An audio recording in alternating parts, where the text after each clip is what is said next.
नमस्कार विद्यार्थी मित्रांनो, 5 जानेवारी 2026 आजच्या महत्त्वाच्या चालू घडामोडी बघूया फक्त एका मिनिटात। पहिली बातमी, भारताची संरक्षण क्षेत्रात मोठी झेप। भारतानं K4 या बॅलिस्टिक क्षेपणास्त्राची यशस्वी चाचणी केली आहे। याची रेंज तब्बल 3500 किलोमीटर आहे। दुसरी बातमी, महाराष्ट्र विशेष। नुकत्याच आलेल्या अहवालानुसार देशात सर्वाधिक शेतकरी आत्महत्या दुर्दैवानं महाराष्ट्रात नोंदवल्या गेल्या आहेत। MPSC साठी हा महत्त्वाचा मुद्दा आहे।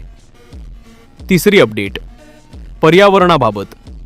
आपल्या पश्चिम घाटात आढळणाऱ्या दुर्मिळ गॅलेक्सी फ्रॉगचे अस्तित्व पर्यटनामुळे धोक्यात आले आहे। आणि आजचा इतिहास, 1671 मध्ये आजच्याच दिवशी छत्रपती शिवाजी महाराजांनी मुघलांकडून ऐतिहासिक साल्हेर किल्ला जिंकून घेतला होता। अशाच महत्त्वाच्या डेली अपडेटसाठी आपल्या चॅनलला आत्ताच सबस्क्राइब करा। जय हिंद।